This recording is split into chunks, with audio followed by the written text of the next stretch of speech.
I want to talk about the 100 million people mark. It is a very sad milestone, like many other milestones. For every one of them, there is a harrowing story of loss and suffering and broken families.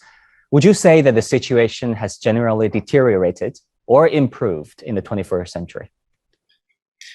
Indeed, I mean, as you mentioned, 100 million people being displaced in today's modern world is a staggering and a huge number.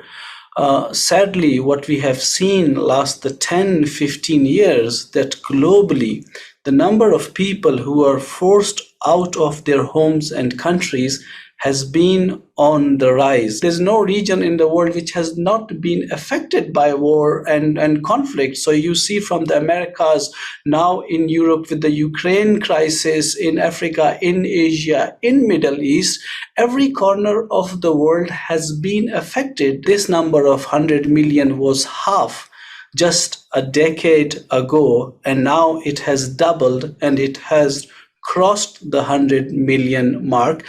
Half of these people who have been forced out of their homes and towns and villages are inside their own country.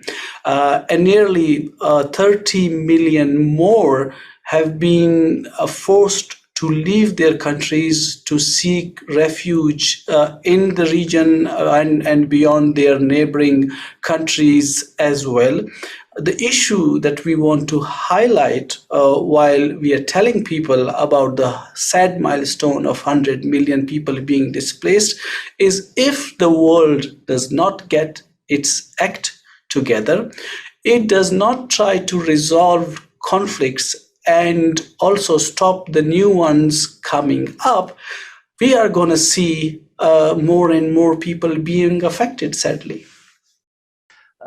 As the regional director, is there any other regional hotspots, Mr. Baloch, that you want to highlight to our audience? Because our shows are broadcasted not only in Asia Pacific, but also around the world. Indeed, I mean, if we stay in Asia, the other situation that we, UNHCR, has been involved for 4 decades is Afghanistan.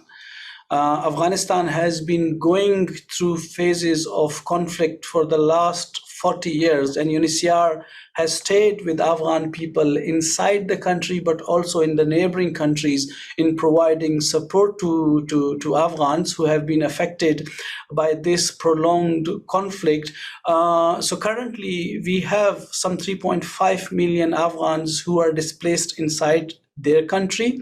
More than 2 million Afghans are in the neighboring countries. And since the event of August last year, the humanitarian situation has become very, very challenging. And Afghans today, they deserve the world's attention. And I was in Afghanistan for a month and a half after the Taliban took over control in Kabul and in the country, and I was able to go visit UNHCR projects in different parts of the country, and one could see, being on the ground, how desperate that situation is. So also the appeal to the world when they look to other crises which are very prominent globally, our appeal is not to forget situations like the Rohingya or people in Afghanistan or in Afghanistan's neighboring countries.